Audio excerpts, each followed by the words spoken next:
Guys, welcome back to the Nobody Asked podcast. This is the last one of our guest episodes, I think. Lockie, please don't go away again because I can't organise anything anymore. Luckily. Final one.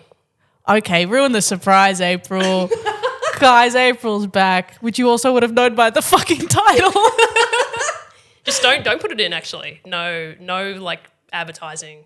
No, just drop me in. Don't mention it. We still go mystery, even though you guys know her from last time. Mystery, just block. Is Lockie? No, you're editing this, aren't you? I am. Oh, I might get him too. Because I'm busy. He's just capable, isn't he? Like, he's capable of I know that he does it in 2 managing minutes. shit. I know that he knows that I know he does it in 2 minutes. And I know that he knows that it takes me days. How many times has this man been overseas this year? A lot. What is he just fucking They just keep shipping you up to I don't know what about me says I wouldn't be cool in, I don't know, somewhere else. But they go, you have to stay. The boy one gets to go. The boy one's up. But I like that I think it's creating this The universe. Glee, It's creating this universe where you're like just in this house. You're just in this fucking house. That's how I imagine that you are. Hologram ass woman. Yeah, Lockie ordered a hologram, like queer hologram, just to make it seem like he's with the gays. He's got the Tupac one, me. Yeah. Oh, guys, so April's back. It's been a wonderful ride having all these guest hosts on, but I thought, you know what? Last one, let's take it back to the OG guest host. Take it back, get a little freak in. First return customer. Customer is wrong. Client is wrong. There's no transaction here. It's buddy time. It's buddy time. Welcome to Buddy Town. It's I like that it's across the table now. It feels like really like Yeah. Also, the lighting has become very like expose. yeah. Speaking of expose, is this coming out before? No, after the Osher. After Osher. Okay, This nice. is post Osher. Hell yeah. We're in a post Osher world. That's insane. His impact, man. Dude, I'm such an Osher head. I love Osher. I love Osher. You and Lockie, big fucking Osher. Big Osher fans. Dude, I was thinking about it so much. I remember my nan always used to be like, oh, he's a nice boy. Like when we'd see him on the TV, she'd be like, oh, he's nice. I'm like, you don't know him. I'm sure he is, but now I'm looking up in heaven, I'm saying, Nan, he's a nice boy. Did he drop anything deep on the podcast? Kind of. Yeah. Yeah. Did you like squeeze it out of him? No. I would have taken every opportunity to be like, okay, so childhood trauma. Imagine what if I happened? stopped him. I was like, oh, this isn't like 60 Minutes, by the way.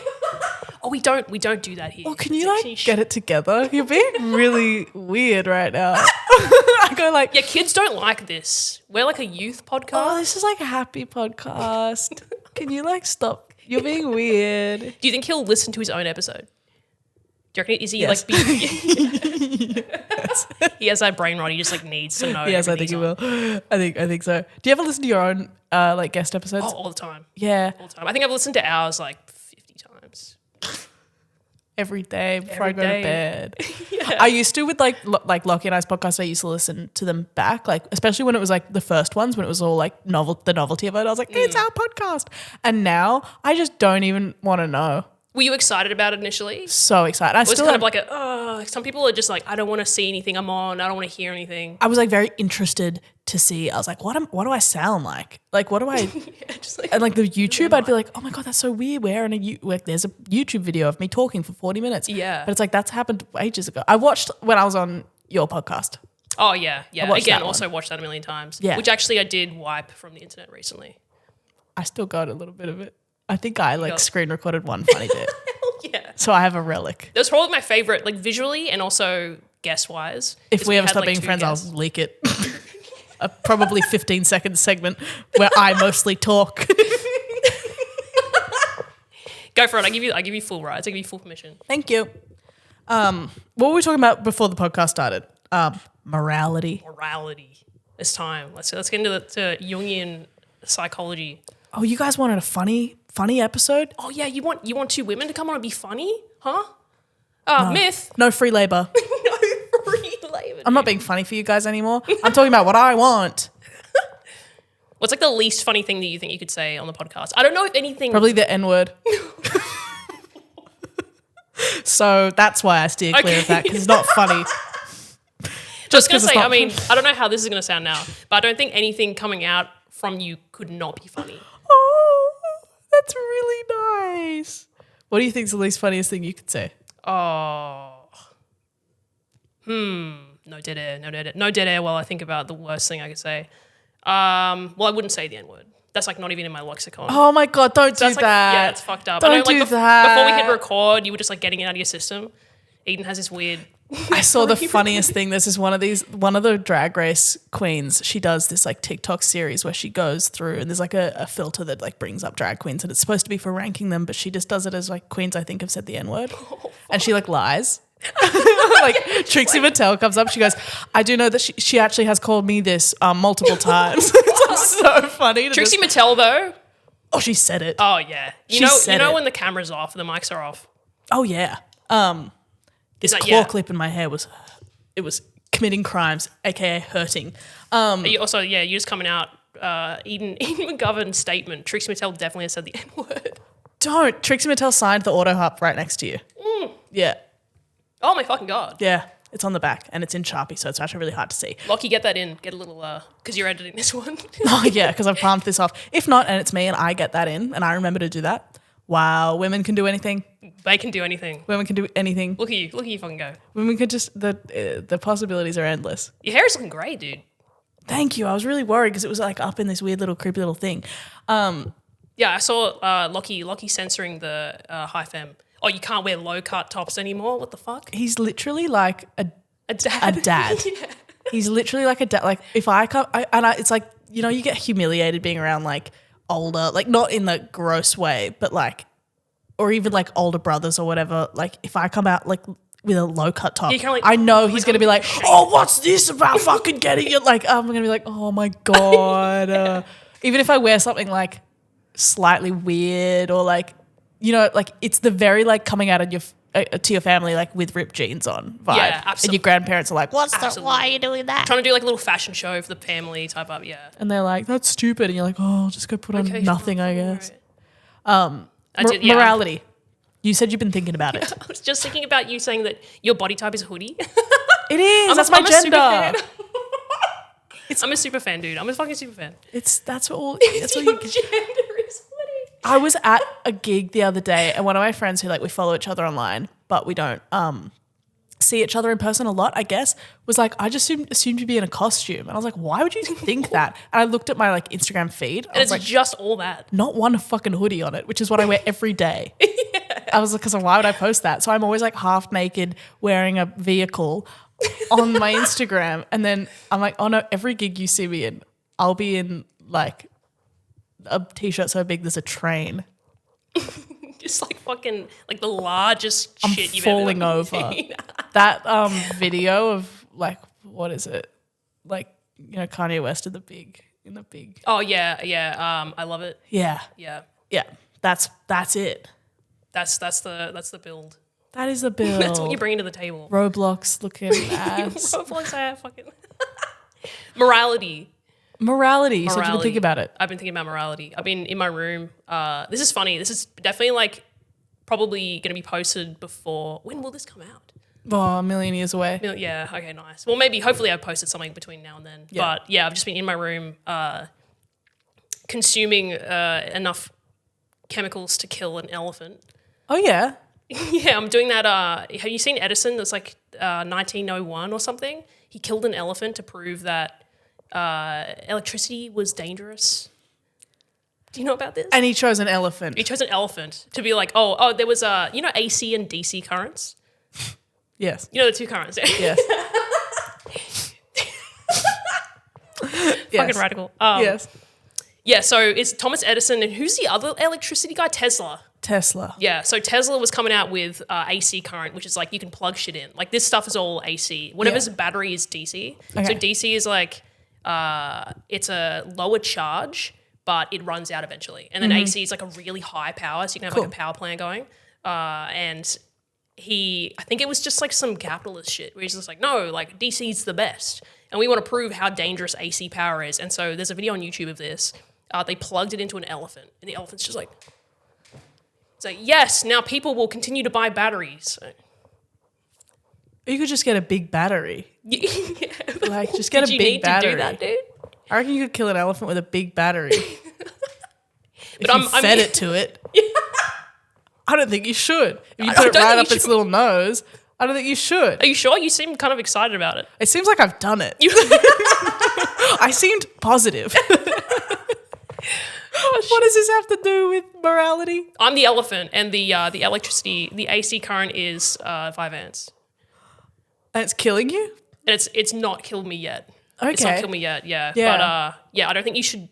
I think we're in unprecedented times. I don't think you should I don't think anyone should be in their room with access to the internet and books and that amount of ADHD meds. I absolutely agree. I also don't think we should be around video games. Yes. No video games. No, China recently banned it for kids. Video games? Yeah. Like kids can only play video games. This also might be bullshit. I think it was like a Friendly Geordies video. I saw this. Right. But yeah, like kids, no video games for like a certain hour. That's kind of cool. We used to have that kind of when I was in boarding school. Like they'd turn off social media for a few hours. Did you play games as a kid? I wasn't like gaming on a console as like as you weren't a loser. I wasn't a loser. Or like a really cool But like kid. I played, because I didn't have my own PlayStation. So like my brother-in-law did, and like I lived with my sister and my brother-in-law for a while. But it would be like, I'll play Crash Bandicoot. Oh yeah, hell yeah. Yeah, you know, like that kind of, that adjacent game. And then like growing up, I'd always play like any like partner or like, it's always the boy ones. Any boyfriend that I had would have like a PlayStation. Yeah, and I would play like an entire game alone on that. Okay. So you did game. Yeah. Yeah, nice. Yeah. I've played a fair few games. Yeah, but it's never been like a priority for you. Oh, well, this is the thing. It's just like in the last 4 years, I tell this story maybe 3 times on the pod, or maybe just heaps in my real life. I got so obsessed with Fallout, I broke back into my abusive ex's house to get it. Just to fucking get it. I feel like we spoke about this last time on the podcast. Yes. I'm having some flashbacks. Yes. So have I ever gamed compulsively? Yeah. Yeah. I play games really weird though. I don't know what it is. I don't know what I do. I don't know what happens, but like I played Red Dead Redemption 2 in a way that it bugged the game like Bryce said he had never seen before. What the fuck? My horse glitched and was a baby. It was like really small. Bryce just comes in, he's like, what the fuck have you done? He was like, how did you do that? And I was like, I don't know why my horse is so fucking small. I just thought it was like a Shetland pony that Arthur's like riding around. No, and then I accidentally fed a horse a hairbrush. So like, I don't know what I did to that I'm realizing, I think you're like, you have like the physiognomy of someone that needs to game. Like there's so much happening. The gaming is like a perfect way, especially like, I mean, a shitty ex-boyfriend situation. Yeah. You just needed that. That was coping. Oh, You were coping with the gaming. Well, yes, because I didn't go to bed. That was it. Well, like, yeah, anytime I just relapse into gaming. Yeah. I've banned myself because it's been such a busy, like, I was like, oh, before Melbourne Comedy Festival, I'm not allowed to game until after then. And then after then I was like, well, it's Sydney Comedy Festival. Well, it's going to be Fringe. Well, I have to do my show again, blah, blah, blah, blah. And it's like, I haven't gamed in so long. I played Stardew Valley, but that's like. Yeah. Oh, wow. Like recently. Yeah. See, if anyone says you're queer baiting, if anyone ever tries to come here to me, you'd be like, I played Stardew fucking Valley. And you know I was romancing those women. And none of them, I brought them all sorts of things. That's like the, sapphic. Okay. Stardew Valley. Okay, gay as hell, yeah. Stardew Valley is the most authentic, queer experience because you're bringing women all of these shells. You're building like essentially it's a commune. It's like a polycule vibe. Is it? I mean, I've never actually played it. Are you monogamous in the game? Yeah, I think so. Okay. But you can flirt with everyone. Right. Okay. Polyamorous is seething. Kind of, yeah. Polyamorous is seething. Yeah. So you are queer, but you are anti-polyamory. I'm not anti-polyamory at all. I'm not. I love to make fun of them. It's like I think when everyone who says they hate polyamory is speaking about the particular type there is a particular type. And they're sweaty. You know, like we know the types. We're like around those people. I know, and I know this because like I'm sweaty. So I'm speaking from experience. I'm a sweaty person, and I have like dabbled in. I'm sweaty too, and yeah, I've dabbled in the world before. I've been there, done that, and when I say polyamory, like I've been slutty. So I basically understand poly theory. The thing I don't like about ethical non-monogamy is the ethical part. Why do I have to tell you anything? Stay out of my business. I'm doing what I'm doing. Yeah, Stop asking me questions. The morality talk. What is the morality of polyamory versus monogamy? I have thought about this. I haven't really thought about this. Yeah, I don't know. What have you thought about it? I haven't thought. I think polyamory. This is so funny. To like, am I having like a hard stance on the podcast suddenly? I think polyamory. It's akin to a hobby. I would say. Whoa! And your hobby is fucking? The hobby is fucking. I talk about autistic people whose special interest is fucking a lot because there's some of them. Yeah, like the best special interest fucking. No, actually, I'd probably say the best special interest to have would be like life skills. Probably life skills, yeah. Like you got some good ones. Just like exercising and like. Oh yeah, definitely lifting would be farming shit, like like agriculture, like chickens. That's useful. That's like polyamory. Do you actually have a take? I got a take. Okay, please. It's a fucking hobby. It's a hobby. Yeah. And the hobby is fucking, but it's also like challenging your mind and like challenging jealousy. Yeah. It feels like so much more of a talking point than a lifestyle sometimes. Yeah. It feels fucking-lutely. Yeah, it feels like a concept, like a philosophical concept sometimes. Yeah, it's just like politically. Like you feel like shit. It's like challenging that part of yourself that doesn't want your significant other to be like railing other people. Altitude training. For sex. Let's see how comfortable and stable I could possibly be. I always say like this is a crazy like thing to have because I am a detective and I am so good at finding out everything ever. I always say to people like, especially when it's been in that like, you're a thing and you're sort of non-exclusive, but it's like you kind of are that stage of a relationship. Yeah. I'm like, do what you got to do before we, like, if we're going to be monogamous, like Yeah, figure it out. Tie those loose ends. Oh, like, go wrap it up. Yeah, there's all this shit. There's like, frayed knots, go figure it out. Yeah, go on the like last tour. Do not let me find out. Yeah, don't. And not just don't tell me, do not let me find out. Yeah, because I'm going to try. Accidentally. Like, I don't go looking, but someone like me in the shadow realm. Yeah, there's always hints. There's always information to be found. There's always like linking, connecting the dots. That's my useless power is like finding shit out. Like I just notice things. Like even if one person says like one thing, one tone in one conversation about something completely else, I'm like, I know you fucked this person. Yeah, bit of eye contact. It's like I've read everything. I just know. I know the history. I know everything. And so I'm like, you need to put them into, or no, not even them, because I'm never like angry at anyone. And I'm like, witness protection. Someone has to go in witness protection. Someone needs to move away. Because if I don't want to know. Are you a jealous person? I get jealous about like, I guess about like disrespectful stuff. Yeah. It's like, I don't know, like I'm not a jealous person. I can be insane. Yes. But like really, like which is like there's a dichotomy here. But like yeah, I'm normal and I'm not jealous, but also I will crack it and I'm gonna lose my fucking shit. Yeah, is it just like randomized? Oh yeah, like you never know when it's gonna be. That's me as well. Because I've been so chill about some stuff, and the way I expect people to be chill, because all of my best friends are like my exes. Yeah. Oh yeah. Yeah. It's like you and I'm can't like, really oh my be God, selling you're being jealous. crazy. And then like. It's purely only if I'm insecure about it. Yeah. Like that's exactly what it is. Like most jealousy is just insecurity. It's like if it's someone I don't feel insecure about, I'm totally fine. Yeah, no jealousy. Yeah, like the chillest girl I feel ever. nothing. You're like, yeah, like whatever. If it's for some reason, if it's an insecurity that I have within that relationship that I think that person is better at, yeah, then I am so psycho. Yeah, I see what you mean with the respect thing. It's like if someone respects you in a relationship, whatever format it's taking, you're not going to get disrespected. You're not going to feel like, oh, that person is, doing whatever and you feel secure. Yeah. But to be disrespected, to have someone, you know, cross a boundary or whatever, that's obvious. You're going to feel like shit about that. Is that jealousy at that point, or is that more feeling like the person that you've trusted is fucking you over? Yeah, I'm not a jealous person, but I can be an insecure one. Like, I'm not jealous that the person was with anyone else. Even if like,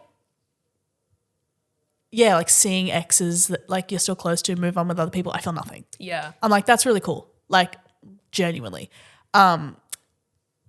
If you're not supported in a relationship, then you'll pick apart things and like wonder if that person like if your partner liked that person more. Yeah, exactly. If they were better at things, because you don't feel like they like that about you. Yeah. That's the way. I think that's what I liked about polyamory. Not that I've like fully practiced it, but yeah, it's like putting everything on the table and then communicating with someone and feeling supported, and then challenging like the very mechanical behavior of being jealous. Like, obviously no one wants to think about their partner, you know, getting railed. No one wants to think about that shit. And I mean, unless you got a certain chair in your room. I mean, which yeah, is like also pretty cool. Yeah.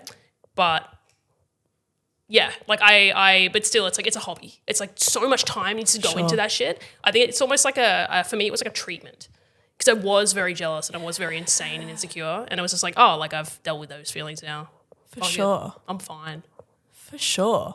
I think, yeah, I can get really angry about things, but I'm always so conscious that it's like of why it is. Yeah. I don't think I'm right.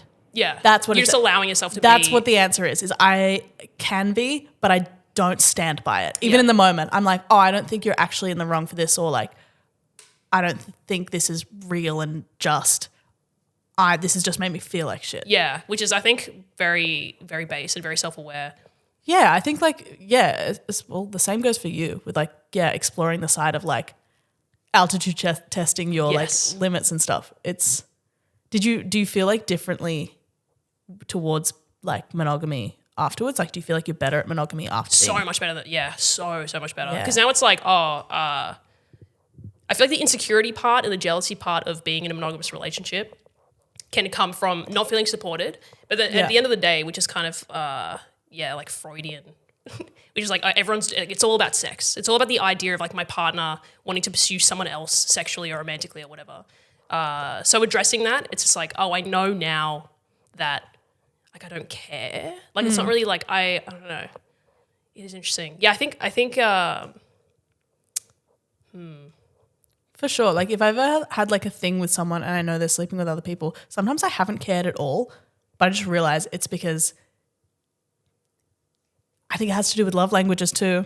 Oh yeah, absolutely. I think it has to do so much with love languages because I won't care. I'm quite easy not to fool, but to reassure because I'm like such a words person. Yeah. I couldn't care if they were like actually sleeping with someone else. If they say like, you're the hottest person I've ever seen in my life, I go like, okay. And I don't feel weird. Yeah. I've been recently radicalized out of love languages because apparently the guy that came up with it, again, no sources provided for this, but apparently it was like he just didn't want to communicate with his partner or wife or something. That makes me seethe. Yeah, and he was just like, no, my love language is touch. It's like, well, most people like touching other people. But it's like you have to learn how to communicate. For sure. No, it's like, but that's, I think, maybe if you rethought it, like you took that's a shitty poo-poo like way of going about it. I think it's more like just learning about like the ways that people around you can absorb it best. Yeah. Because like sometimes it's just not about like, well, this is what you need to do for me. It's more like, oh, I've realized you feel it more if I like do something for you. Yeah. Like, because you can, it's just like sometimes. Like I know you're aware of that and you're paying attention to those actions. Yeah. And like, I think it like helps with resentment because you go like, what the hell? I tell you this, I tell you how much I love you every single day. And someone goes like, yeah, but you don't show it. Yeah. Or like you fall short on like plans or something, like, you know, like that happens a lot with people. Yeah. And it's like, so like, you don't show me. And it's like, oh, true. Like I'm not, all of my effort's going to waste. And so now I'm resenting this person, but I'm also then not doing things that make them feel loved. Yeah, exactly. Because I'm the opposite. Yeah. Someone's like, but I make you a cup of tea every day. I'm like, I need to be told. I need to be you told that love me. Yeah. And that everything's going to be okay. And X, Y, if Z. you say like you're the coolest person ever, get the fuck up and make your own tea, I'm happy. Like, I don't care. You don't have to do shit. I need a cheerleader. It does beg the question of like, is there like a best way to go about a relationship? I think you just got to like find out if you're good at making each other feel loved. Like if you've got that in your wheelhouse. Yeah. I saw it happen recently with like two people that I know were in a relationship, and like just like one of them is a type of like they really liked each other, but one of them is a type of person in a relationship who like it's quality time, I guess. It's like that's what they love about being with someone all the time. And like even if it's just parallel, like being in proximity just being to someone. around, being like in the same presence, yeah. And another person was like, oh, they would rather have like not see each other as frequently, you know, be in a relationship but see them maybe every couple of days, but when they do, it's like go and do something together. And so it's like it's just hard because you'll get on each other's nerves if it's like, why don't you want to see me? And like, why when I do see you, do we always have to be going and doing something? Like, can't we just hang at home together? Yeah. And the other person's like, well, like I need my space and to do my own stuff, but when I see you, I don't want to just be like watching TV. Yeah, exactly. It's like we should be doing things and like showing each other. Both people are right and wrong, and it's like personal preference. And like even if you like someone, you just don't. I don't think that's like what compatibility is. It's like, do you want to be a little bit malleable? But it's like sometimes you can't. You're just like I can't. I've like very much learnt to, especially like people that go quiet. I used to be bad with it. I used to be like, meaning like, what? What was What was your reaction? Was it like double down? I'd freak out. Yapatron, or like you're like, what's going on? Anxious attachment, anxious. I'd be like, do you hate me? You hate me? You hate me? You hate me? You hate me? You hate me? Why aren't you telling me you hate me? Why aren't you telling me blah blah? And they'd be like, because you haven't given me space to fucking talk. Oh fuck! But that's what I'm thinking, right? This is me going insane in my room and reading philosophy. You get into philosophy, it's all over. It's all over. Don't be thinking about thinking. No, fuck no. Fuck no. Worst thing you can do. Who's thinking about thinking? Thinking about thinking. Who the fuck is Shut up. Kick a Thinking ball about around. Thinking. Shut up. Kick a fucking, I swear to God. Oh, thinking about thinking. This is you in the bath. Down the drain. Yeah, it's fucking insane. It's insane. No one should be doing it. I've been doing it. And I've just been like, it's like, is there a right way to go? No one should be doing it. I've been doing it. I've been doing it. It's killing me. I'm fucking doing it. And yeah, it's like, there's this concept of like universality, which is this idea in philosophy that there are some set things which can be applied to everyone. And there's also like the collective unconscious, which is an idea that there are certain things that people associate that like everyone sees it. It's like the jester. The idea of like the jester as of an archetype. So yeah, my brain's been very like, what's the right way to be? Like, what's the right way to live? And blah, blah, blah. Not to like try and be the best or anything, but just like, how do you get through it? How do you get through it? Yeah. And like unlearning things. And then if I want to have kids eventually, it's like, how do I be a good parent and not fuck my kids up?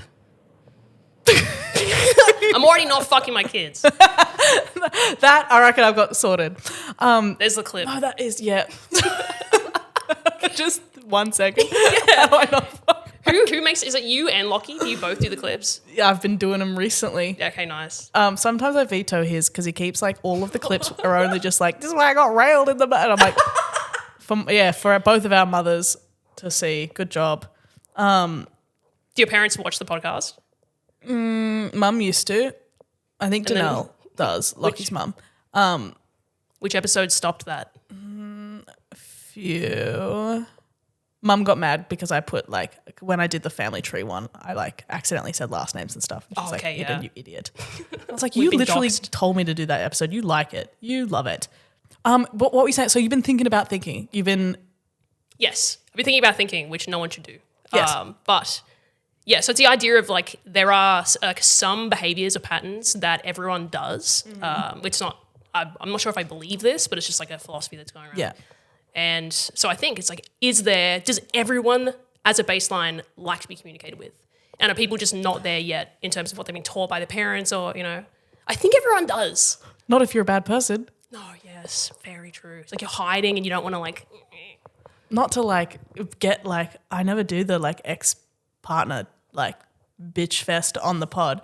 Come on. There's a reason Here we go. my ex, literally, I was like, that's so weird you don't like being communicated with or talked to. And I realized that's because you're a bad person and you don't want to hear anything anyone's got to, you want no notes. Like narcissist? No notes. Just like, I'm done. I'm fine. I'm perfect. Yeah. Why would you be weighing in on this? That's how they feel. Well, like, I'm not sure if you want to do a full docs, but like what was the type of communication you guys were having? The type of communication is correct. Like this is crazy. This is like when you go like, oh, love languages are like, some people just don't give a fuck. Yeah. So like it's crazy. They were like, wow, I'm going there.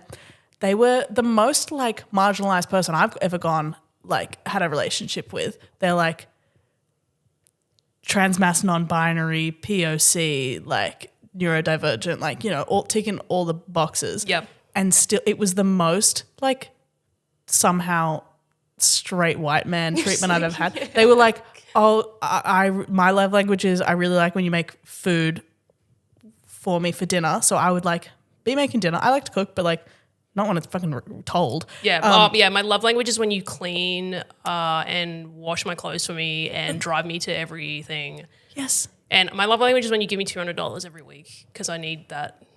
And also, if I come home and I don't feel like talking to you, not just like if I'm in a quiet mood, because we all know like, oh, hey, sometimes like when I come home, I've had such a big day. Can I talk to you when like I need to go stare at the wall for a second? Yeah. But like, hey, how are you? Love you.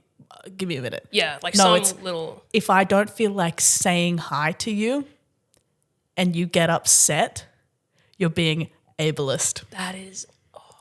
That's a whole box of fraud. I'm going to need you to mask for 15 more seconds. Just say, hey, gotta go sit. Yeah.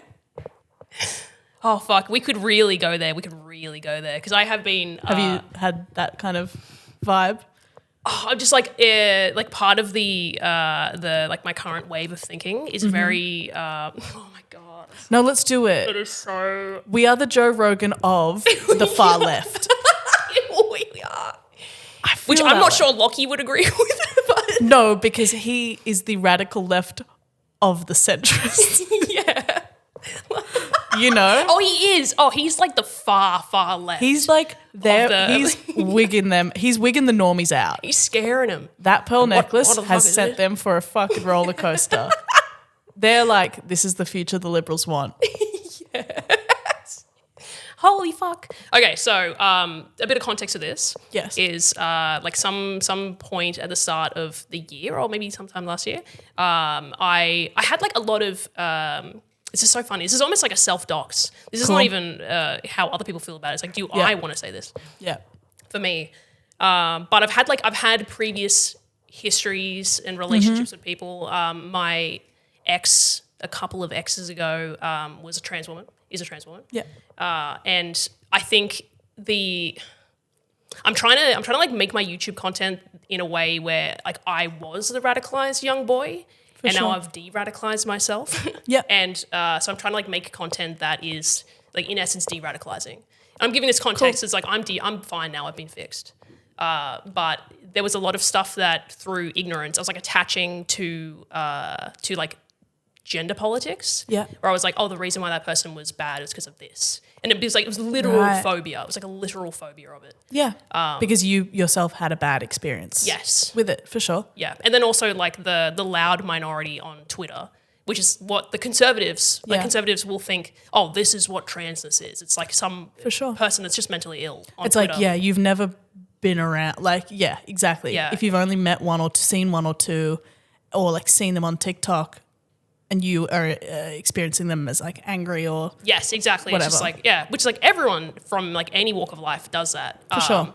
But there's like the everything is valid culture, then makes it harder because it's like everything is valid and it's like more like an empathy thing. But I digress.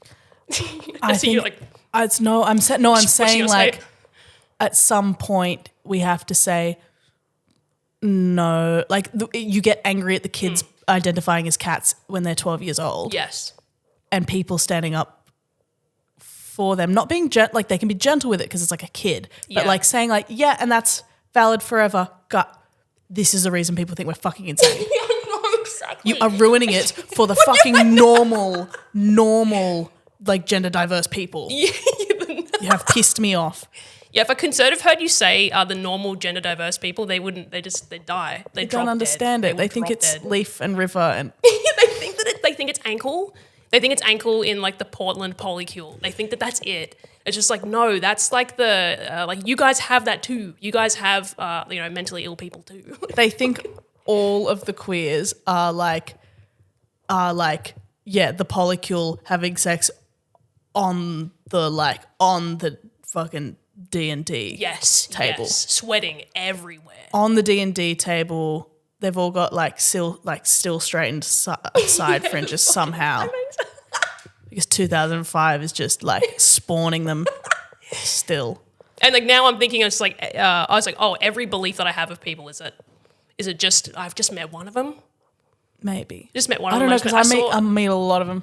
I meet a lot of them because I'm nice and like there's enough of an overlap. Like the other day I was at a party and this guy was there and like, very, very much like heavy on the spectrum. Yeah, okay, yeah. Heavy on the The spectrum. spectrum gave this man a good whack. Good schmack. And like wonderful. But it's like I'm a prime target because it's like a lot of the overlapping interests will happen. Yes. And like this person said one thing about prosthetics or something and I was like, oh yeah, I'm getting into doing that. And I was like, well, I'm at Comic-Con now. And then I'm at Comic-Con and there's nowhere to go.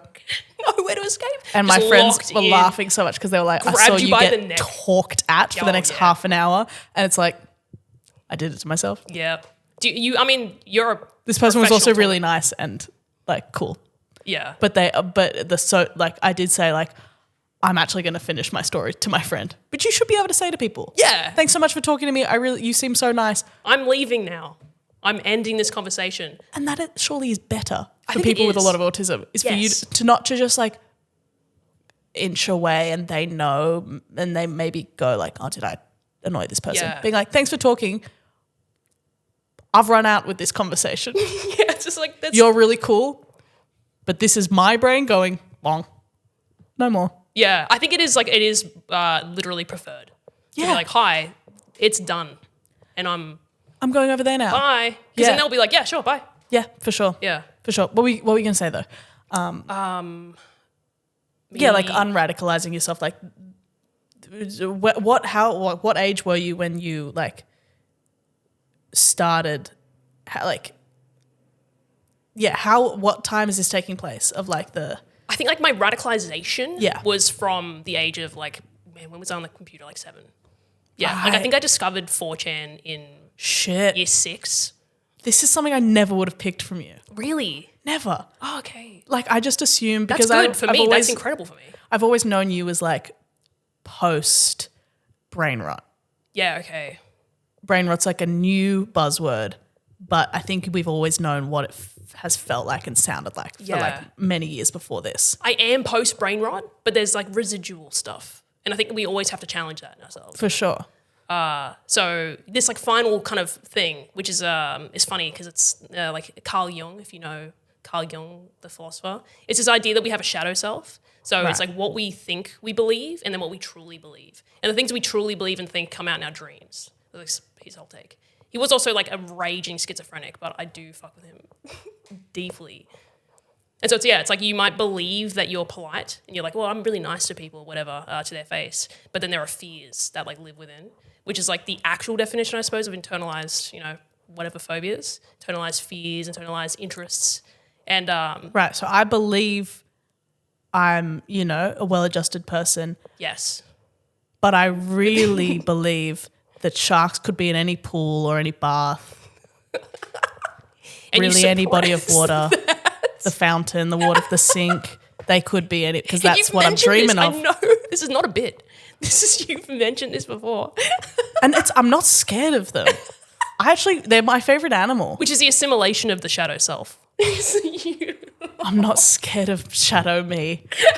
I just think I'm everywhere. Oh, fuck. I think I'm at the aquatic center. I know I'm a fucking sea life. Deep down, I know I'm in the bath. Oh fuck. What type of dreams do you have? I know this is like a weird subject that some people go, it's not funny. It's like it's boring. Only if you're boring and you give me a long, boring dream. Tell me like in a few words, fucking crazy shit you dream about. Yeah, I have unhinged dreams. I have unhinged dreams. And it was through discovering Carl Jung. I'm like, I need to start writing this shit down. Cool. Because I think he like pioneered maybe. I'm not sure if you got any big young heads listening to this. They would be like, actually. Yeah. But he pioneered the dream journal. Because like you start writing that shit down and you can kind of analyze how you really feel about things and your fears through what comes out. My dreams are fucking insane. I do, when I can grab it, I get the Notes app. Yeah, nice. Out. Your Notes app. I'd love to see how that's going. I'd love to swap Notes apps one day. Some insane. You're one of the only people I would ever let see what the fuck goes on in there. It's like I think you need to understand the whole Eden law universe, the law. It's very cinematic universe. Yeah. Which it is. I feel like yours would be a good read. That's how I feel. Yeah. You'd have like good shit in there. I do. I write. I like journal and write shit. Yeah. I only recently started writing that. Like I used to like journal and sort of like think out my feelings. I recently only started writing, if that makes sense, again, for like probably the first time since I was like 14 or whatever. Like just writing little, I don't know, it's like halfway between just little, it's a page of writing. Yeah. It's like halfway between like I would love poetry to read and that. shit. There's one thing I wrote that's probably the saddest thing I've ever seen in my life, and it just blurted out one day and I was like, that might be the best thing I ever write, and I don't know where the fuck to put it. So maybe I'll release a little like a book of Notes app selections. Yeah, nice. I think that'd be a cool idea for people. Like it's not a book of poetry, it's not a novel, because I don't know, I'm not reading anyone's novels, but I would read quite a lot of people's the best of Notes apps. Yeah, like a zine or something. A zine. Yeah. We should like get that happening. That would actually be fucking sick. Like having just a little screenshot of someone's notes. Yeah. Just on just maybe like 20. Or like Rupi Kaur, Milk and Honey. Yeah. Yeah, do it like or that. Even like, a coffee table book from 2010, like Humans of New York kind of thing. Yeah. Like that was like nice bite-sized, like you learn enough. Yeah, that'd actually be fucking great. That X, like Rupi Kaur, like would be perfect. Just like in like a phone shape, but it's maybe one by one. Just in the Notes app. All right, we're doing it. Just a big Notes app apology. Yeah, just... Oh, God. It would be great to go from... Also, wait, I think I need to mention as well this... Because I have been drinking it and I have been facing this towards the thing. This is just a funny bit. It's funny. We did find it funny that Jacob? God, what the fuck is his name? Logan Paul. Logan Paul did send the bisexual pride flag colours in the Prime. Thank you, Logan. You love us. You love queers. You love queers, confirmed. I can imagine he would be massively backpedaling. Yeah, he kind of says like, I've seen a lot of, I don't care. So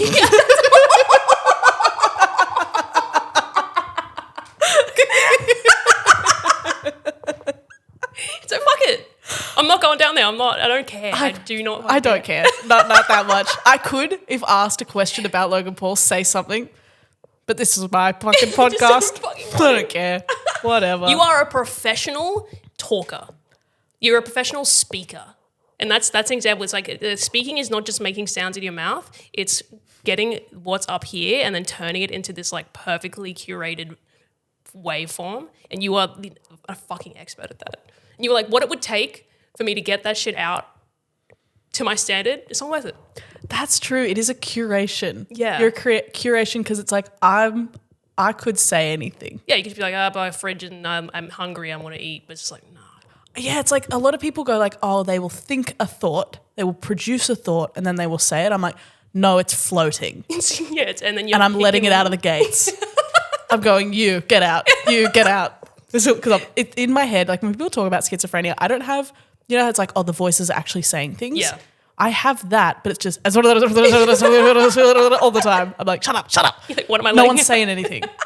It just sounds like a schoolyard is up there. Is it made better or worse by the medication, the ADHD medication? Better, because then they all sit down and I do clap, clap, clap, clap, clap, and then I go, put your hands up. Everyone, hands up if you want to speak to me. And you have the slurs of like, and you're like, no. I've never, no, you guys, you've all gone. You. And they're like, you missed an appointment. I'm like, fuck, that's true, I did. That's true. That's what ADHD is, I think. Yeah, I think it is. I think it's like it's having like a ton of fucking thoughts. Yeah. A ton of but it's not even like, it's not coherent. It's just little concepts. Yeah, but some of them are badly behaved. Yes. And they will go lost. Or like some of them are just irrelevant and scream. You're not OCD, are you? No, I wish I was like, no, that's sad. Like I don't. But it would explain some things. No, I have like no, I don't have that kind of neuroses. I don't know, like in that way, I'm not superstitious enough. Yeah, okay. I'm not worried enough in some ways. Yeah, not like things kind of popping and ruminating. No. Do you ruminate? Yes, but I've gotten pretty good at being like, fuck am I going to do? Okay, good. Being like, okay. Yeah. We should call this episode Sigmund Freud, Slots for Sigmund Freud. Yeah. Have you ever gotten like any of the like OCD traits? Oh, absolutely. Heaps? Yeah. A lot of ruminating. A lot of like the classic stuff, like the intrusive thoughts of stuff you would never do or never want. Right. Which is like, how does the brain do that? It's like the price that we pay for being self-aware and being able to like operate phone. Yeah. And go on TikTok and be funny online. Yeah. And do all the shit. It's like you also have some. Yeah, your brain's just like, oh, you will do this. You want to do that. You want to do that. Yep, you want to do this. Like I would never do that in my life or think about that. Right. Yeah, I've never really experienced like so much of like the intrusive thoughts thing, but I always have so much like empathy, sympathy, whatever for people that do. I think about, that's my intrusive thought is people have intrusive thoughts. Like I think about it a lot. I'm like, oh, your intrusive thought is just being a good person. No, but I can imagine how fucking like, oh my God, get out. Yeah, for sure. That would be. Yeah. That's a lot. And I've noticed like people with OCD, like sometimes it's like they'll develop one trait for a little bit. I've noticed a few of like my friends, they don't have OCD, like it's not their whole life, but like in a particularly, like one of my friends, like her grandma was sick for a while and she just developed a few little like tapping on the doors a few times, like just counting things. It's like stress related, I think. Stress related. Yeah. And then it sort of like subsided. It was like sort of, just like developed a little tick with it, for a while. And you noticed that and you were like, hey, can you stop doing that? It's really fucked. Oh, you're being weird. You're being really uncomfortable right now. What are you thinking about too? Like what's going on in your brain right now? Like you just like. I'm like, you're like, do you ever wonder if I think you're a bad person?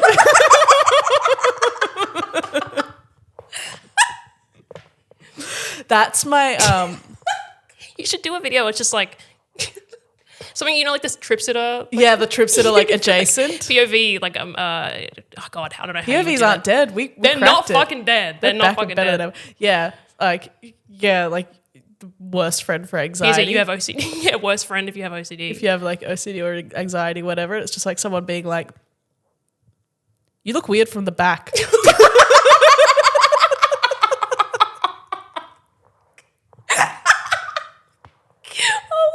Things that it's like you worry about all the time.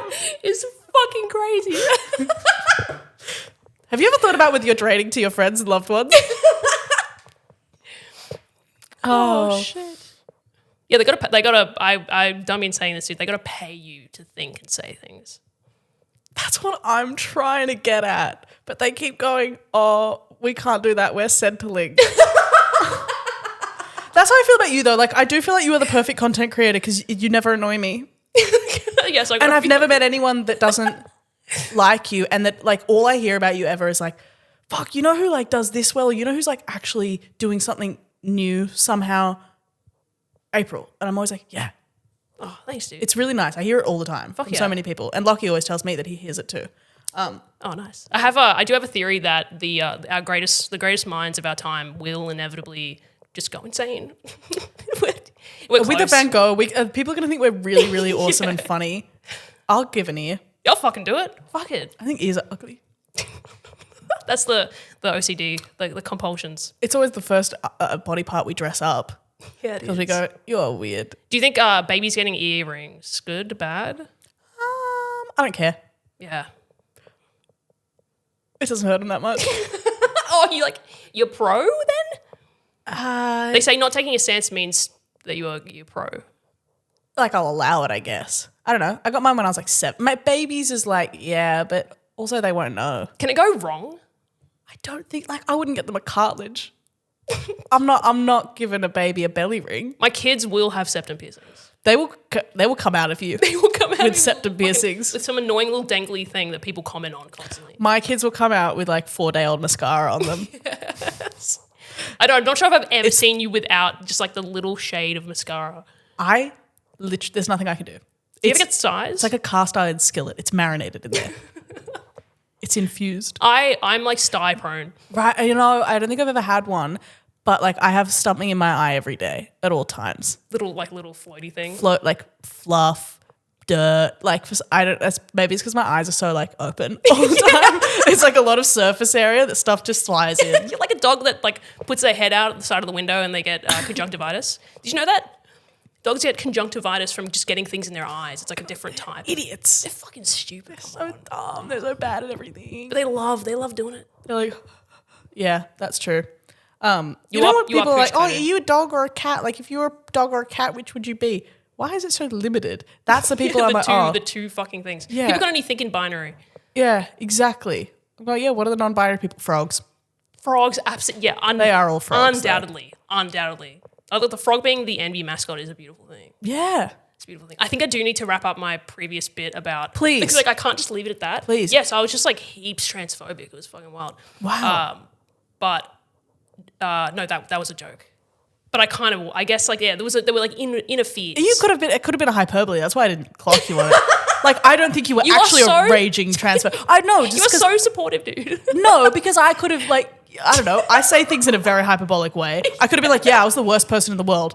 No, like, no, I probably mean like I accidentally hurt one person one time. You know what I mean? Yeah. Yeah. So I wasn't like, not like hateful or anything. They were just inner fears I didn't know were there.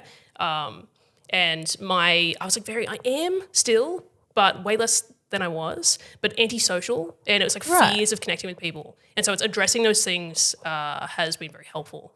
But I took like a heinous dosage of LSD. Right. And caps with some friends of mine. One of them is non-binary. And I had the most insane hallucination that I had said something to them to offend them and that they had all freaked out. Found out later this did not happen at all. And so it was just like speaking to them. It was like the fear that I had of, this is so real. The fear that I had of the things that I was keeping in came out. But it was like in a vacuum. It was like I simulated that experience. Yeah, but experienced the trauma of having done that. Like you think of like the worst thing you could possibly say to like someone that, I don't know. It's like the feeling, I do understand, it's like the feeling of, I was talking to someone the other day, you know, if you're sitting on a chair, you're never worried about randomly falling off it. But if you're sitting at the end of like a cliff, you go like, fuck, what if I just... Yeah, like fucking just did that. I could fall. I could jump right. It's like even if you do not want to, you're like, you know, if you're sitting on a ledge that's a meter high, you're like, I got this. But if you're sitting on like at the end of a cliff, you're like, I don't. Yeah, because like if I don't got this, it's really bad. It's like I don't actually fall off, like a bench. But you're not going to fall. Yeah, very often. Well, people don't. I'm another cat. Like I'll be falling, but I'm sitting weird. You know what I mean? Like that's why I'm not allowed near cliffs. It's like that feeling of like, why don't I feel? It's like the more dangerous it is, the more like the less control you feel. Yeah. Even though it's like you're probably fine. You don't usually say awful things to people. Yeah, exactly. And it's even like what I said was not awful, but it was a misunderstanding of the situation. For sure. Which again didn't happen. Classic. You were just worried if there would have been a misunderstanding. Yeah, and then I hallucinated that there was a misunderstanding. But I wasn't aware of that. And we can make excuses for things. Yeah. So when we're uncomfortable because we're afraid, we'll be like, oh no, they're wrong. Which is a classic fucking thing. It's that's just like, every wrong. Like societal like prejudice. Yes, yeah, exactly. It's just like, no, I'm not afraid and don't understand. You are wrong and evil and bad. Yeah. And this is like the classic Twitter discourse, you know? For sure. Yeah. Do you have like any like actual opinions you would like stand by, or not like not like a take, but do you have throw it at me, any thoughts that you go like, It's not a take because I don't really care. I don't want to fight it that much. But things that you go, especially towards like the lefty, especially towards the kids, like what makes you feel a bit conservative? Well, okay, probably now, and this is so interesting, I feel like I would love for lefties, like leftists, anyone that's like genderqueer, anyone to just like engage with theory. Because after this thing, I had like the most traumatic, heinous situation, which was like, addressing that I was afraid and having that come out. And then I was like, okay, I'm going to read Judith Butler. I'm going to read like The Second Sex, or the Third Sex, is it? Yeah. Yeah, I read the Wikipedia of it. Fine, I didn't actually read the book. Because that's like almost a shock to the system that can get it out of you. Yeah. Reading something that you go like, if you have a fear that you think something like subconsciously and you can't control it, reading something that is like objectively like, I don't align with this. Yeah, you go exactly. like, yeah, it's like, purges it out of you probably. Yeah, but at the same time, you can read something and not be in the right headspace to accept it, and it's just like, oh, that's bullshit. And I feel like a lot of people do that. But having come from the other side of like being afraid of like anything idpol, and then having this experience, and then being like, oh shit, like I'm actually afraid to connect with people. It's not that they're wrong.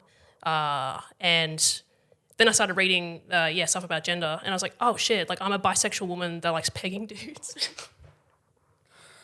The call is coming from inside the house, like it's like, oh, okay. So my fear around this is actually just, it's not that I would like label, but to be afraid of that is, Joe Rogan. Joe Rogan like talks on his podcast, and if you've like watched enough of it or are existing on insane parts of the internet, you're like, oh, he talks about like being a woman all the time.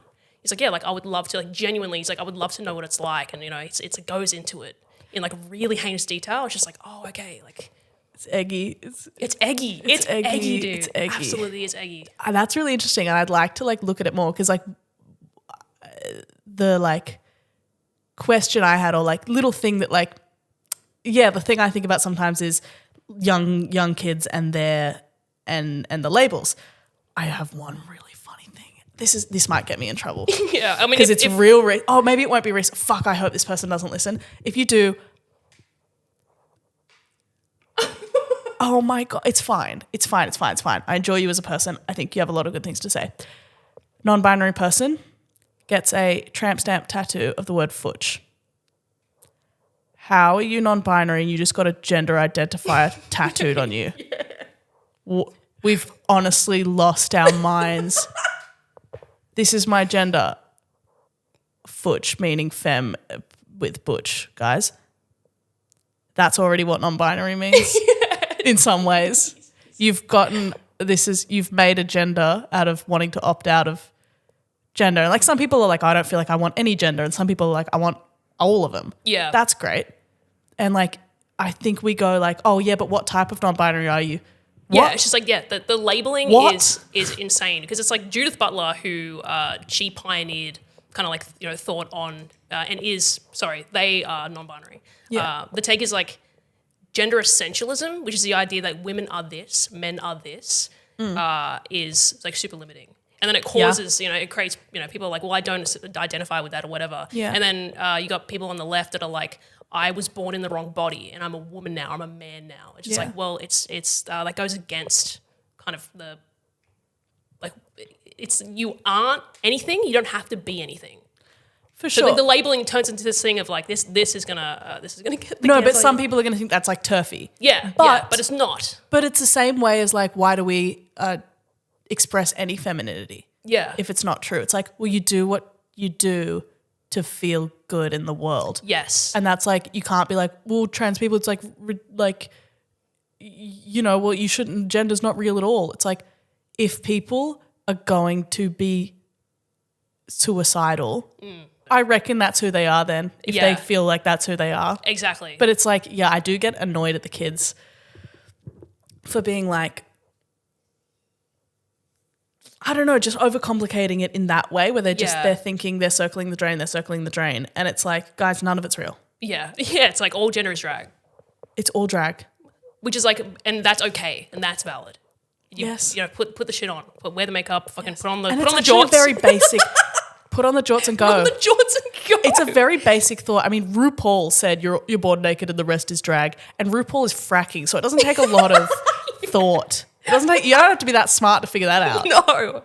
Oh fuck. Yeah, but it's that's kind of where I'm at now, which was like I think the fears that I had about it were initially fears that like typical conservative fears of like, oh, they're giving the HRT to the kids. It's just like, well, they're not.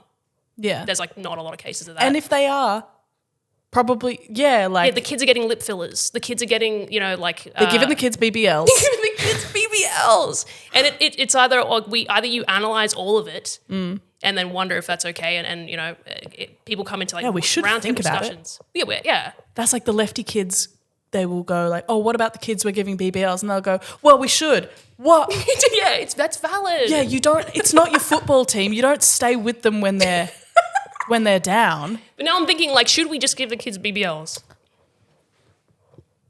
Do it. I'll allow it. Belly piercings, cartilage piercings, septum piercings, BBLs. I think there's like a scarcity mindset. If we don't give the kids BBLs, they're going to become very preoccupied with it. And then later on in life, it'll be too late, no healing. If we just give the kids BBLs out the gate, then it'll normalize. Every baby, BBL drizzy. Every fucking baby. No child left, non-BBL'd. That's so fucked up. This is going to get us in some... This is the first episode that's going to be clipped up by someone else on the internet and used against us. I often think like... I don't know, gender identity is really funny because it's like, it's always felt like something that came before figuring what it is out. Yeah, definitely. It's existed for, it's just like we are categorizing it now and we're like understanding what it is. Yeah, I always want to say something mean to the kids that like. Go on. I always want to, like when they're like telling me about not anything to do with non-binary, I'm like, I'm more non-binary than you. Sit down. Like, because I am. I am. Yeah, like I fucking am. Like you can't blame the kids for having access to the internet, being iPad. It's iPad kids, iPad babies. Yeah. But then the right wing conservative types will read a tweet that some like iPad baby. Yes. 14-year-old now, it's just like, this is valid and this is how we all feel. And they're like, oh, they're all doing this. Yeah. Oh, we should. Or they'll have like, some like a fucking JPEG of someone being like, oh, we should give kids HRT. And they're like, that's what they're doing. They're doing this to the kids. Yeah. It's like, no. For sure. Just go outside and talk to someone. Yeah. Yeah, the gender stuff's so funny. Because like my whole life, well not my whole life, but like especially in the last couple of years, everyone just keeps telling me that I'm non-binary. I'm like, yeah, probably. Yeah. It's just like, but. Do you know how I know? Because I don't think about it enough. I don't think about gender enough. Until I like had to start thinking about gender in terms of like, I think it's really funny to grow up thinking I'm not like other girls girl and just realizing you're just gender non-conforming. Yeah. Yeah. I always think about like when I'm camping with like, cause I go camping with like 8 boys and when they're always like, some of them have a lot to unlearn, but I will correct them. Like if they're like, oh, it's so cool that you're like you're like, I'll get it. They'll try for a one of the boys thing. Oh, and I'm yeah, like, yeah. I'm camping in a lesbian lumberjack way, by the way. I'm gathering sticks in an autistic way, by the way. This is not me being outdoorsy and low maintenance. Just set the fucking boundary. I'm weird about the fire because I'm weird about the fire. Like I'm not being cool right now. I'm not being like, oh, laid back girly. I'm being obsessive. I'm just freaking the fuck out. I'm swatting you away if you like try and control. I got a weird thing about the campfire. I tried to start a fire, like a bonfire at a party the other day. And no one wanted me to do it. I just kept trying. They just read that. They're like, do not let her near the fire. It's a small. I just like building fire. I'm allowed. I read this thing, which is like a type of transness, which is like cis women seeing, like having their, I guess, mental image of themselves as a gay man. And I think that's the moment for me where I was just like, oh, okay, this is valid. All of this is valid. Because I think my internal is not, it's not a, like the YouTube comments are constantly like, oh, like trans goals. Gender euphoria. Yeah, and also being like, oh, like, this is a trans woman. Like people that I get read all the time for that. It's just like classic, like, oh, we can always tell motherfuckers. Be like, it's just like, oh, I think that's the, like my internal monologue is yeah, it's like whatever that is, whatever that genre is. It's like a. I always feel like I have femininity in the way that drag queens do.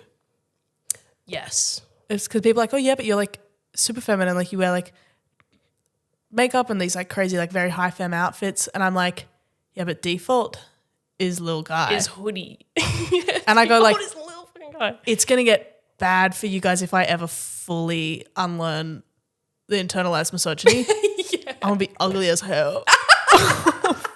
You think I do? And like, it's like that conversation where like girly pop people, like feminisms will be like, oh, boys think we wear makeup for them. No, we don't. You go, hold on. So, well, I'm going to hold your hand when I say this. And they're like, but you have eyeliner. Yeah.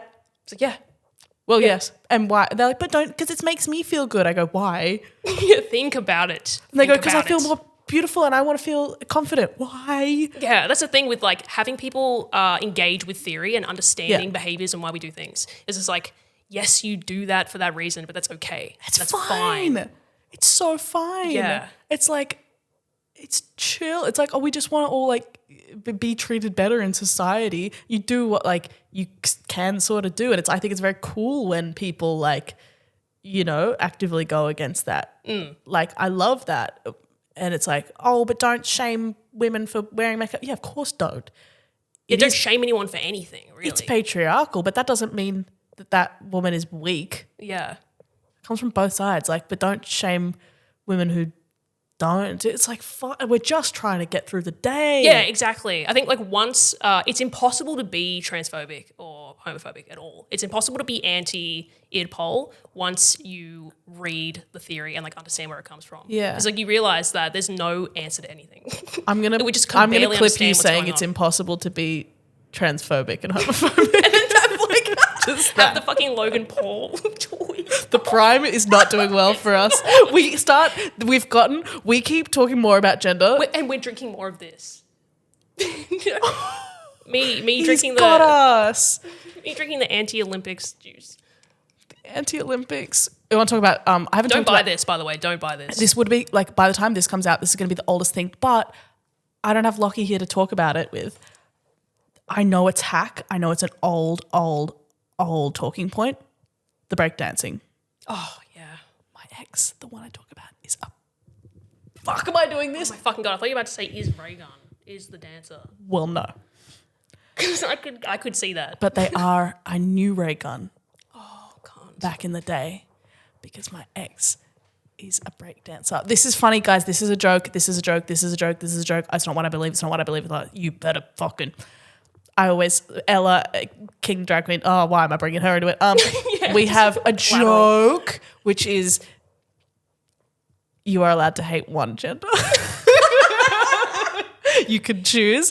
Just one. And you can hate. Just one. And can it switch? Can you change? No. Or you're allowed? Okay. No. At what age are you allowed to, would you make the choice? You have one switch. Like at 18, you have to do it. You have to choose.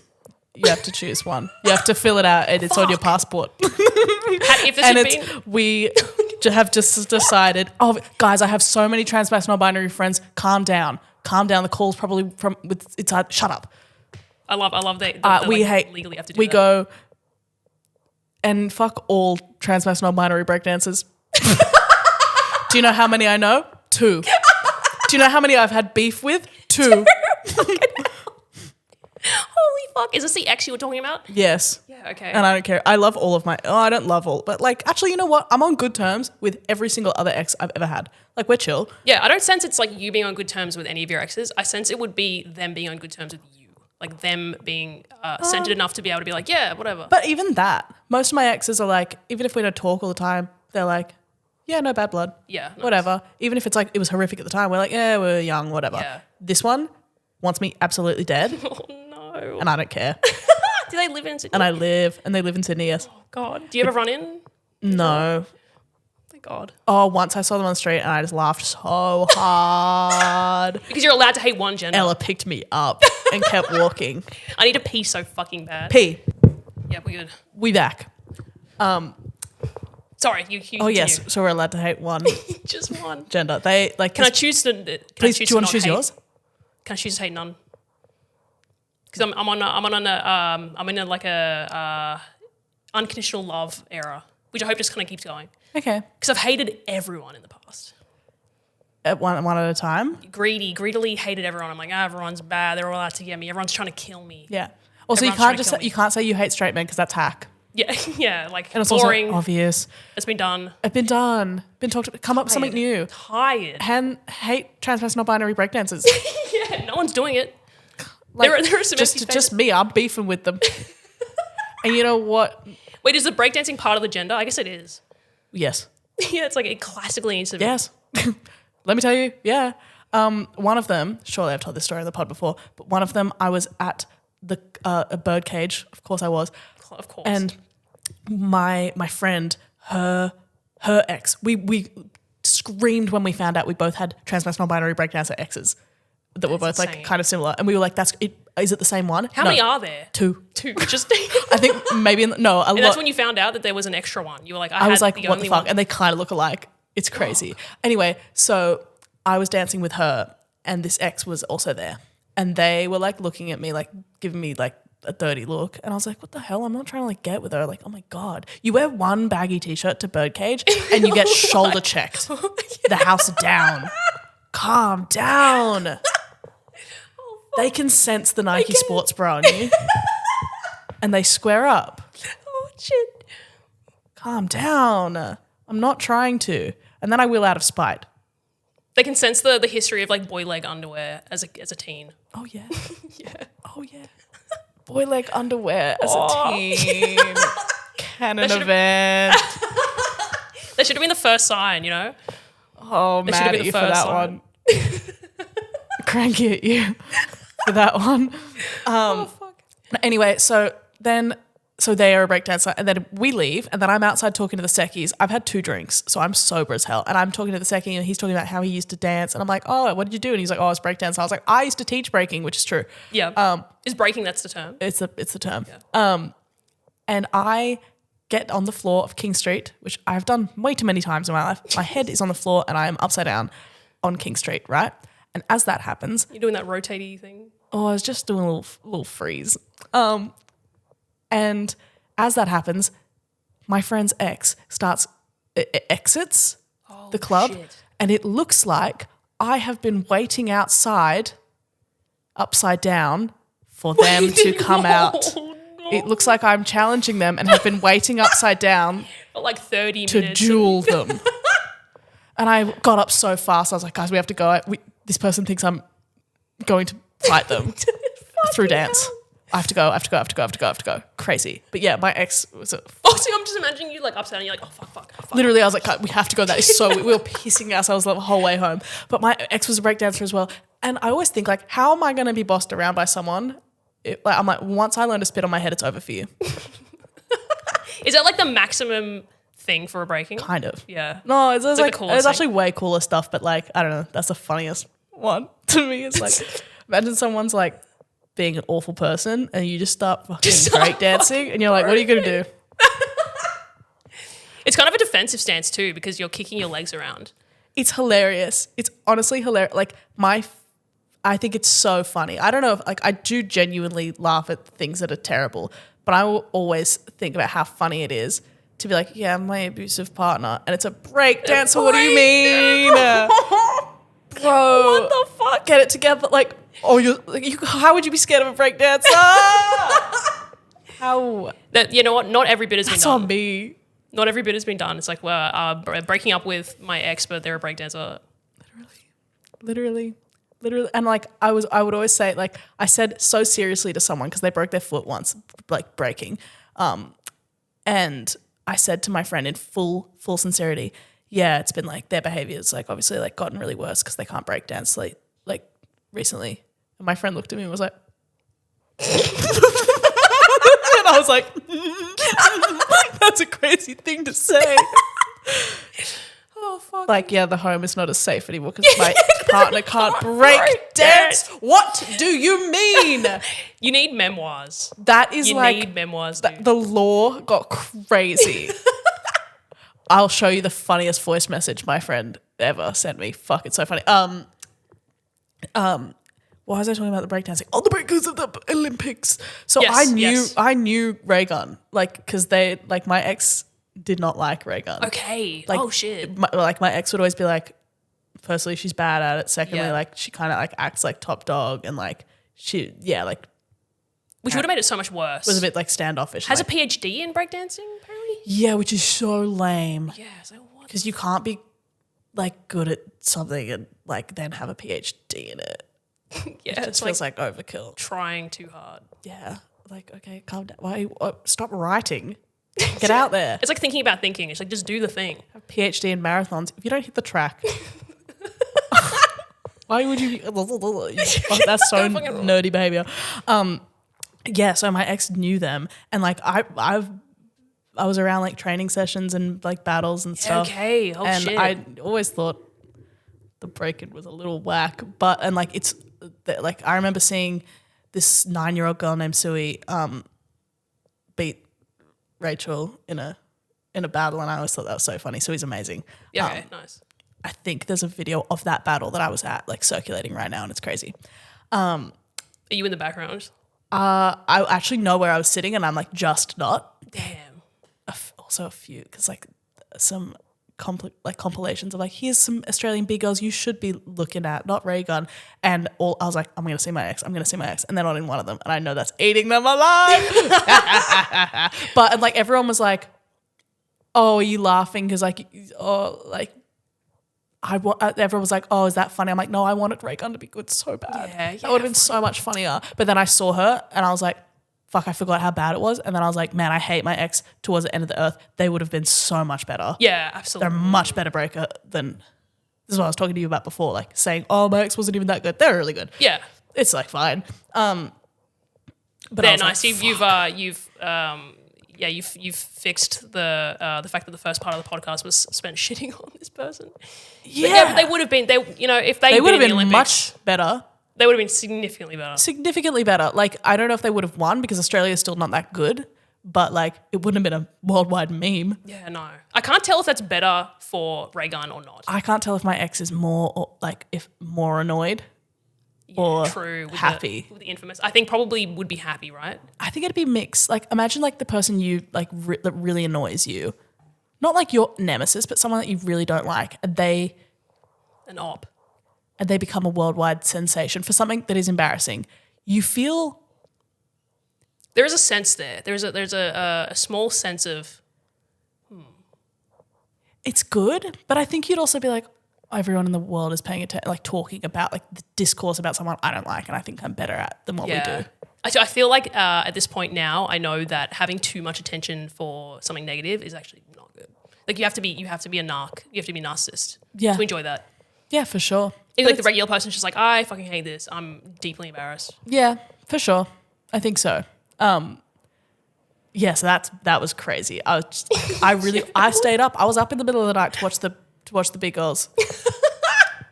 And Bryce was sitting next to me, and I was like, "Oh, I know Rachel." And then she did that. Oh fuck! Did you know at the time? I guess yeah, because you've done this.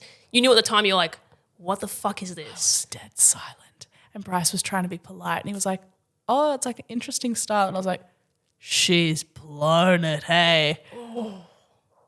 Yeah, that was really not good. No, fuck no. Fuck, it was bad. Jesus. I could never. Yeah, a lot of better big girls in the scene. Lol. Yeah, wow. Yeah, jeez. That was pretty bad. But I was always like, it's so funny. Could you have done better? No. Like people forget that. Yes, like my top rock could be better, like which is like the like dancing part of it, if that makes sense. Yeah. Like she did a few things fitness wise I could not do. Skill wise I've like a few, like there's like two like stamina wise, like moving two quickly, freezes in that like I couldn't. Give me a year doing nothing but that, yes. Yeah, okay. But as a like stamina and strength, like I've lost all my core strength. Was it a style that she was doing? Like I think I saw a video of her trainer or like the person that she was working with. It's like a very particular style. Her husband. Yeah, I just think it's like whack. Like is all it's just the whole thing's fucking whack. It's like, is it contemporary though? Is it like a new thing? No, they're doing it. I was giving it way too much thought. Because there is some contemporary takes on it. Like some of the other girls in that heat were like, yeah, it's interesting. It's not like, and they get points for like not just doing it's exactly like watching gymnastics. Yeah. Like if you can come up with a creative way to do something, you're not just watching flip, step, blah, blah, blah. You know how some of the tricks are like, oh, there was a little different take on that. Like that you get points for creatively going into like a power move is what they call the like stunts. Yeah. Or like getting onto the floor a interesting way. You do get points for that, but it's like it has to be cool. Yeah. Is it kind of like figure skating? Yeah. Like in order for it to be cool, it needs to be athletic as well. It needs to be athletic, and also like if it looks bad, it's bad. Yeah. It can be experimental and new. If it looks corny, it is. Fuck. But I was trying to give it the benefit of the doubt, being like, oh, maybe she's doing some new style. It's we all like did. Ignorant. I don't know. Yeah, no, but it's like you can be like different and cool, but that's like not the time to do it. If it looks cool. It didn't look cool. No, it looked bad. Have you seen the like is it X Factor or which Simon Cowell, I think? Like America's Got Talent. And it's this like woman goes on and she does like every style. She sings a song in every style. Yeah. And they're immediately like, that sounded like shit. Get out of here. And she's like, no, like I showed my range and like this is really impressive what I did. And they're like, that sounded like shit. Like none of it was good. None of that was good. None of that was listenable. Get out of here. Yeah. Now. And she refused. She was like, no. Like you don't understand. Technically what I did was really, really good. Like I didn't enjoy it. It sounded like shit. It's like, yeah, some people get so mathematical about anything. And it's like, you've ruined it. Yeah. Yeah, but Rhaegar didn't even do that. It wasn't like weird and it was too experimental for everyone. Like I think that's the way she's trying to like do it now. It's like, well, I wanted to do something different. It was like, didn't look good. Didn't look good. You didn't change. You didn't go. I didn't go. Wow, that's a really new. I was like, oh, wow, we should really rethink breaking. I went back to basics. Don't change anything. Actually, we need to not change anything because you can only do like the experimental stuff once you're good at the basics. Oh, is it so? She's not good at the basics. Oh, she knew. She was like, I was never going to go out there and be good enough to do the power moves that like these other like international girls are doing because they're like just athletically like just the like tricks are better. She was like, I was never going to be able to go out and compete with that because I can't do those things. So I wanted to like bring a different thing to it.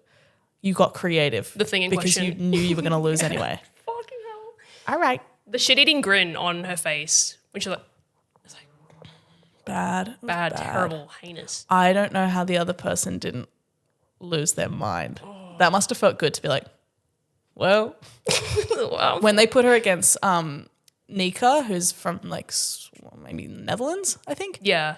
And she's like incredible. And they so like it's a round robin, so they get paired with different ones. Like everyone has to do like three battles, I guess.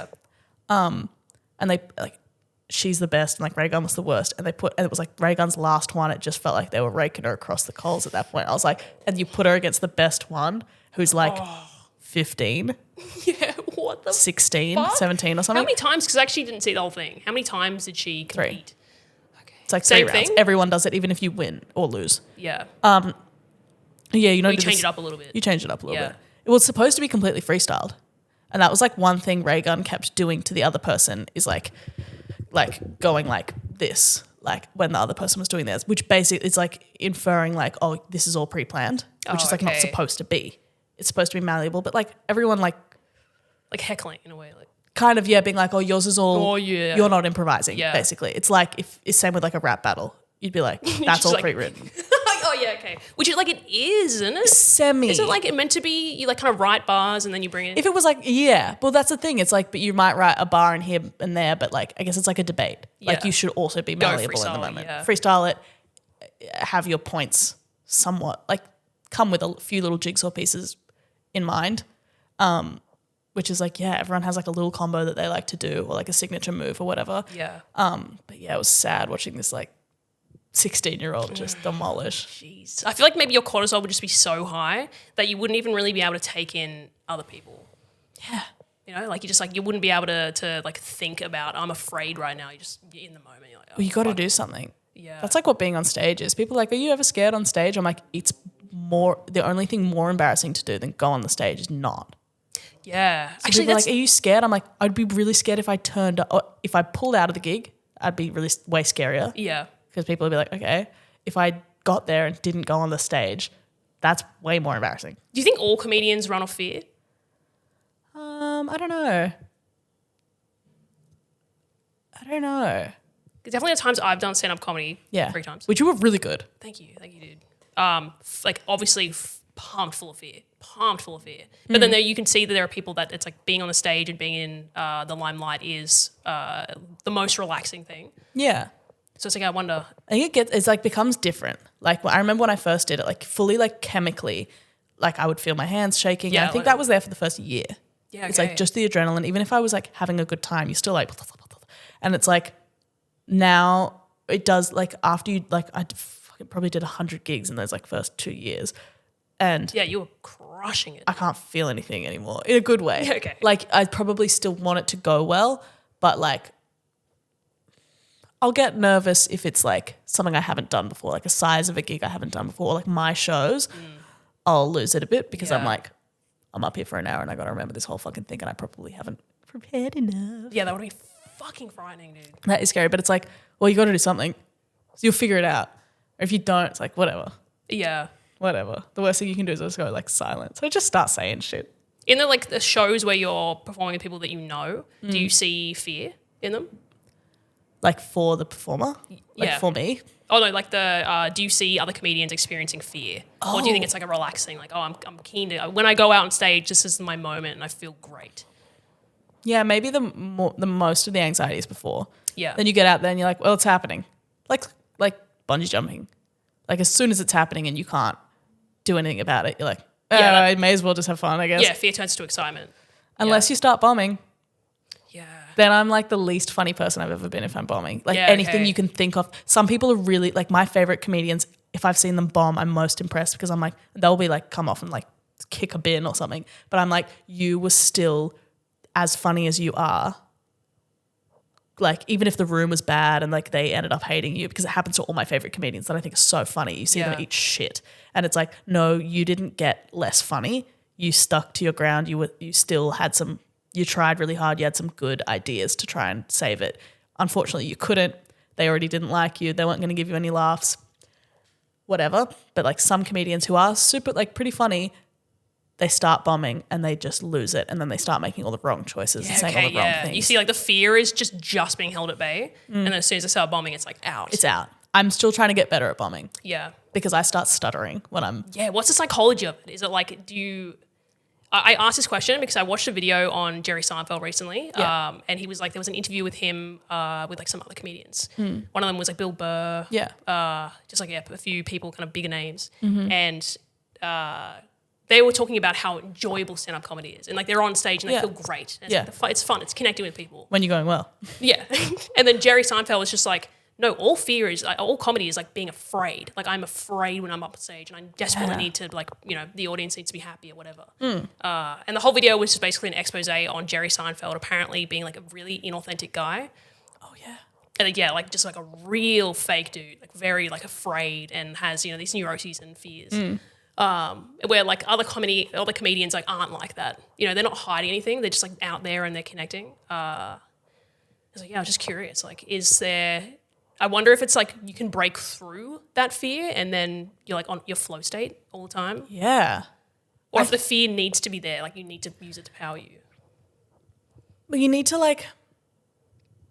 want your comedy to be good, because I see all these old guys that just think that they've been good for a bunch of years and they just don't try and like expand. I think that's what it is. They're not worried about their comedy being good. That's when you're bad. Yeah.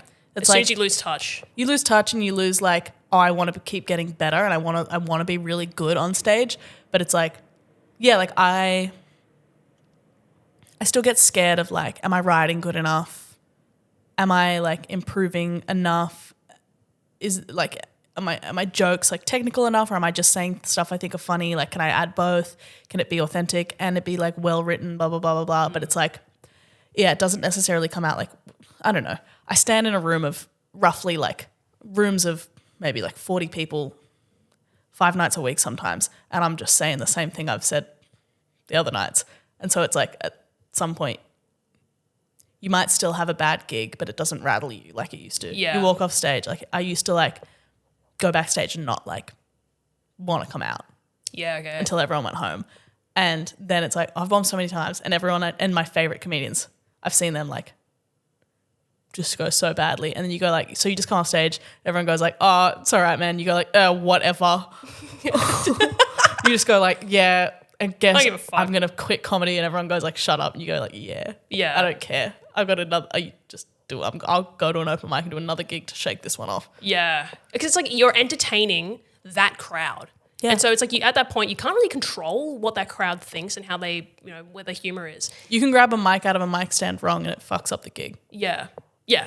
Or just like do one thing, so you flail once, stutter. Yeah, yeah. You show any of that fear and then it's like they lose faith in this being funny. They need to feel safe. Yeah. And they need to feel like you've got it handled. And yeah, if you go like, hey guys, they go like, and like sometimes you can have the best material in a lineup and just die. Yeah. Yeah, it's like depending on the room. I think that's what is like where I'm sitting with comedy at the moment, doing stand-up comedy. Because I would love to. I would fucking love to. But realizing that I remember Bryce saying, it's like you're an entertainer. Like you have to, your job is to entertain that crowd of people. So it's like having to write jokes that I think that crowd would find funny. I think I would be writing jokes for me. Yeah. And then it's just like, but you need to think of the audience as like a part of that process. But you already do that. If you think about YouTube, you do consider it in some way. Yeah. Like if it was just for you, like I think you can honor like stuff that you think is funny. I'm not writing, like when I write like stand up, I'm not just writing what I think will be most relatable. Or my online content, we talked about this, like I'm not writing POV, this person from your school. It's easy. Like I want to write something that I think is funny. But like, and you would do that for like any like online content you do. It's like you want stuff that you could stand by and be like, this is still authentically me and something I enjoy.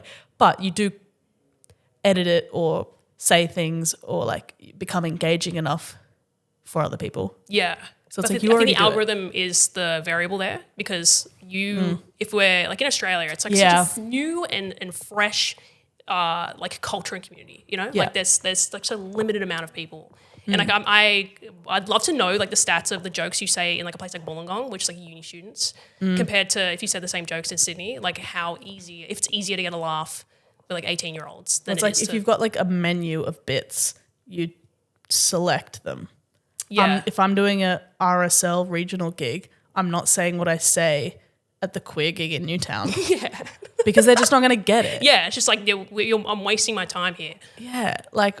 So then as a comedian, your gain is just laughter. Yeah. Yeah.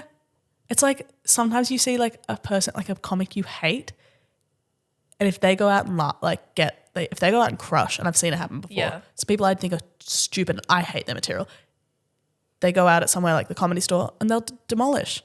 I think their material is like hack. Because they're writing stuff and I'm like, oh God, that's so like overdone and whatever. If it's getting laughs, it's getting laughs. What can I say? Yeah. If they've gone better on me on that night, I can't say I'm a better comedian. No, you weren't. They went way better. Yeah, like not tonight. In that sense, then this is getting so fucking deep, dude. But in that sense, it's like, do you feel limited by the audience in Australia? So I feel like obviously the comedy scene in the US, huge, broad, deep. There's lore, there's history there. There's like subcultures, whatever, blah, blah. In Australia, it's like, I'm in Wollongong, it's uni students. Yeah. It's 18-year-olds. Like I could say a joke for me or whatever, but like I have to write jokes for these people. For sure. No, yeah, it can be like that. Like you can get a bit, especially like, I feel like places like New York, like you can still have cool crowds higher up. Whereas like the higher up you go here, the more you have to cater to the masses. Yes. Yeah, that's a really good point. I hate that. Like Comedy Store, I love to be booked there. Book me more. But you have to be quite like selective. Like I can't do my favorite material at the Comedy Store because they won't get it. I can do my favorite material at gigs for creepy little basements. I love like creepy little creepy like freak behavior. Dark, like the night is chaos. Like that's where I can do my favorite stuff and have fun. Yeah. Where it's like at the Comedy Store, you got to pull out the like. What's the deal with What's dating? the deal with airplane food ass shit? Yeah, you kind of got to because it's like I want, especially when it's like a paid gig. It's like I it's your responsibility. You're working. Yeah, you're working. Like you are doing a task. You're have entertaining. Your task is make these people laugh. And it's like, yeah, well, you don't get to do your weird little thing that you think is funny and no one else does right now. Save it for the fucking the comedy rooms down your end of town. Yeah, exactly. I think that's why I like Newtown YouTube. Love. save it fucking Newtown. Keep Newtown weird. Yeah. I like YouTube because it's like I can write the jokes that I like. Yeah. And it finds the audience for me. It's like it fills the seats full of people that are like, oh, I find this funny. This was like the thing about like TikTok that was like the first app or like platform that would pump your content to like, the algorithm, but like to people that had not chosen. Like YouTube, you started to click throw it in, It was the first like, oh, see, do you like this? And that's like why people grew so crazy on it, because like you didn't have to go looking. There's content you didn't know you wanted. Yeah, and YouTube does not do that. It's like you have to prove to us what type of person wants to watch your thing. You have to watch 20 of these videos before we recommend one. Which is so fucking hard. Having to like make videos where, 20-minute video and grab people's attention for the whole fucking thing is so fucking hard. That's hard. That is really hard. And it's like the opposite ball game to things like TikTok, where it's like I need to do something in the shortest amount of time possible. In the first 3 seconds, some shit, Yeah. Hell. Would you do comedy in the US? Yeah, I did it once, like when I was 21. Oh, true. For my 21st birthday. On my 21st birthday, I went and gigged at like a basement in the East Village. It was really fun. And then I did like this club in like Long Island, and it was sick. I'd like to go over there again. Yeah. I'd like to. I'd like to try LA as well. Let's do a US trip. Please. I would love nothing more. Also, some like cool, we need the cool like YouTube funded like 1 hour long videos. Like they should pay us to travel. Yes. That needs to be, if that's not like a system that's already set up, if YouTube don't have some kind of way to pay us to go to the US and do a 1 hour video comedy thing, they need to implement that. Like a small production company. Yeah, it needs to be formed. Cool, like, how it's like Action Bronson randomly had like the funny little example, but like has like Fuck That's Delicious, where, the thing was they go around and like eat in different parts. Yes. It took them around the world. It's like, I think we deserve that. I think we do deserve that. I think we deserve to like go and like go around America and like experience, but not like the touristy things. Yeah. Like something really niche that like that city is not known for at all. No, I think Australia is really coming up.